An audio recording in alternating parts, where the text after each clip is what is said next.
Yeah, hi. Sundara Rami Reddy from RCP Technologies. So markets మొత్తం world వైడ్గా చాలా డల్గా ఉన్న టైంలో ఇండియాలో జిఎస్టీ కలెక్షన్స్ కొత్త హోప్ని ఇస్తున్నాయండి. అండ్ మనం ఈ ఇయర్ కంటిన్యూస్గా ఇది 6th time 1.4 lakh crore collections దాటింది. బేసికల్గా జిఎస్టీ కలెక్షన్స్ పెరుగుతున్నాయి అంటే మీనింగ్ ఏంటంటే కన్జ్యూమర్స్ బాగా స్పెండ్ చేస్తున్నట్టు లెక్క అనమాట. సో ఏమేమి రీజన్స్ ఇండియాలో జిఎస్టీ కలెక్షన్స్ ఎంత బాగా రావడానికి కారణం అయ్యి ఉండొచ్చు అంటే, ఒకటి ఇన్ఫ్లేషన్ చాలా ఎక్కువ ఉంది. ఇన్ఫ్లేషన్ ఎక్కువ ఉన్నప్పుడు రా మెటీరియల్ కాస్ట్ ఎక్కువ ఉంటుంది. రా మెటీరియల్ కాస్ట్ ఎక్కువ ఉన్న టైంలో ఫినిషింగ్ గుడ్ కాస్ట్ కూడా ఎక్కువ ఉంటుంది కాబట్టి గవర్నమెంట్కి ట్యాక్స్ ఎక్కువ వచ్చే ఛాన్స్ ఎక్కువ ఉంటుంది.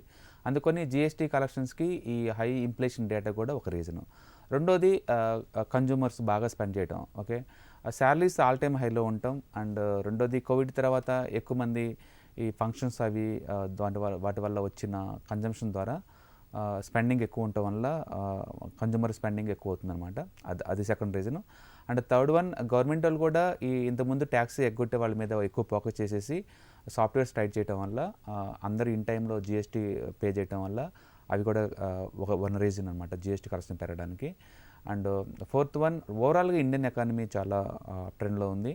అండ్ అన్ని పారామీటర్స్ బాగా ఇదవటం వల్ల జిఎస్టీ కలెక్షన్స్ బాగా పెరుగుతుందన్నమాట. సో ఏదైతే ఏమైంది, వరల్డ్ మార్కెట్స్ అన్ని డల్గా ఉన్న టైంలో వరల్డ్ మొత్తం కూడా రిసెషన్ అని మొత్తుకుంటున్న ఈ టైంలో ఇండియన్ జిఎస్టీ కలెక్షన్స్ అనేది ప్రపంచానికి కాదు ఇండియాకి కూడా ఒక హోప్ని ఇస్తున్నాయి.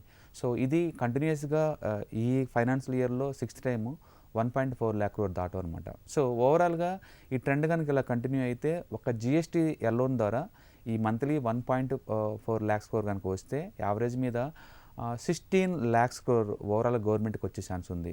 So government overall budget 40 lakhs crore అనుకున్నప్పుడు అందులో ఒక జిఎస్టీ ద్వారానే 16 lakhs crore రావడం అనేది చాలా పెద్ద విషయం. సో ముందు ఈ గవర్నమెంట్ స్పెండింగ్ ఇన్ఫ్రాస్ట్రక్చర్ మీద పెరగబోతుంది. అండ్ ఈ ట్యాక్స్ కలెక్షన్ ఎక్కువ వచ్చే కొద్దీ గవర్నమెంట్ ఇన్ఫ్రాస్ట్రక్చర్ మీద ఎక్కువ పెట్టడం ద్వారా ఓవరాల్గా ఇన్ఫ్రాస్ట్రక్చర్స్ బాగా ఇంప్రూవ్ అవుతాయని మనం అనుకోవచ్చు. ఓకే, ఒకసారి ఈ ఓవరాల్గా లాస్ట్ ఇయర్తో కంపేర్ చేసుకున్నప్పుడు ఈ జిఎస్టీ కలెక్షన్స్ ఎలా పెరుగుతుంది ఇప్పుడు అబ్జర్వ్ చేద్దామండి.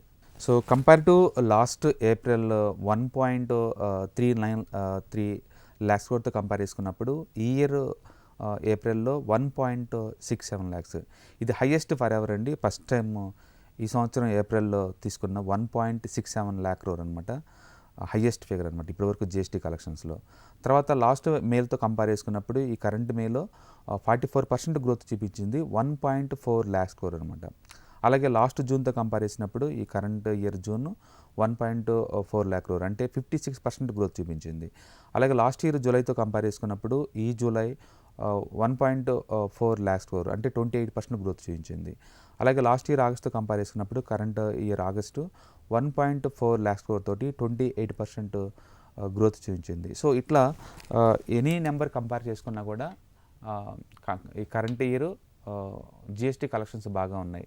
సో ఇది ఇలా కంటిన్యూ కనుక అయితే కనుక కరెంట్ ఇయర్లో గవర్నమెంట్ కలెక్షన్స్ 16 lakhs crore వచ్చే ఛాన్స్ ఎక్కువ ఉంటుందన్నమాట. సో ఇది గవర్నమెంట్కి కానీ లేదా ఓవరాల్గా ట్యాక్స్ డిపార్ట్మెంట్ గుడ్ న్యూస్.